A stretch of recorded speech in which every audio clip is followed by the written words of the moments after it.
The Day in Tech History is sponsored by CashFly over at CACHEFLY.com, where you can host your podcast and get a 14-day free trial.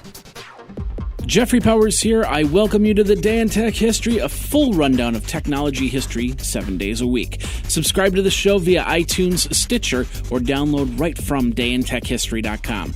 Now let's find out what happened on this day, your day in tech history. November 25th, 1975, the first U.S. patent for a whole-body X-ray scanner was issued to Robert Ledley. 1994, Sony founder Akio Morita announced that he would be stepping down as CEO of the company. 1997, Playboy Enterprises filed a lawsuit against Russ Hardenberg, the CISOP of the Rusty and Eddie's BBS, in the United States District Court in Ohio. The lawsuit comes in response for the 412 images on the BBS that hosts that infringe on Playboy's copyright. Also in 1997, Sega announced that the Sega channel for Genesis would be discontinued. Nearly 20 million homes had access to the service, but only 150,000 of those subscribers are subscribed to the service.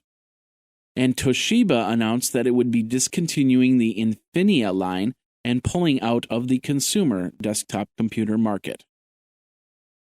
1998, the United States Department of Commerce signs a Memorandum of Understanding with the Internet Corporation for assigned names and numbers, recognizing ICANN as the NewCo entity referred to in an Amendment 11 of the United States government's 1998 Statement of Policy on Management of the Internet Domain Names and Addresses. And in 1999, version 6.3 of the SUSE Linux operating system was released.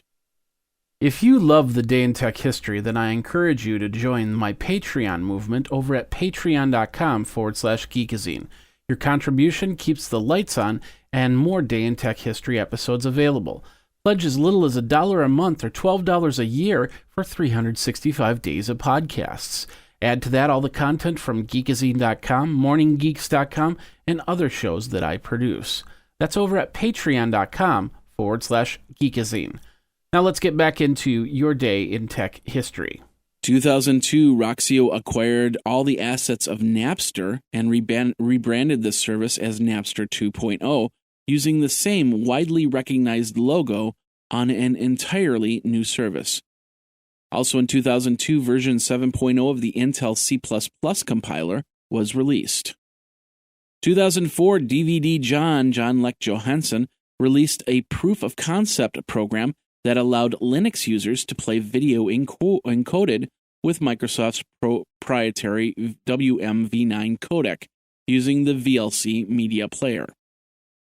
2007, a 60 Minutes episode aired showing how bad Wi-Fi security might actually be, as it was highlighted in the TJX credit card issues, TJ Maxx and other stores that are owned by TJX, and how they stole a record amount of data. 2008, Opera released version 4.2 of their mobile browser for Java. And spamhouse.org announced that Microsoft was the 5th worst internet spam provider. CNC Group -HN was number 1, and e-commerce is 8th, and Verizon was actually 9th. 2009, Google launched a new version of Search with brighter colors. And in 2013, Yahoo announced that Katie Couric had joined to become their global anchor. Google opened the Glass API to developers, and BlackBerry replaced their COO, their CMO, and their CFO as newly CEO John Chen tries to get the company back on track.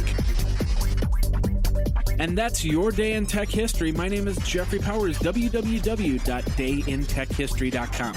All the show notes are over at wikizine.com, Geekazine's wiki. And of course, you can like the Facebook page and follow Twitter at Day in Tech Hist. Until tomorrow, take care. Day in Tech History is copyright 2015, JMP Enterprise and Geekazine.com.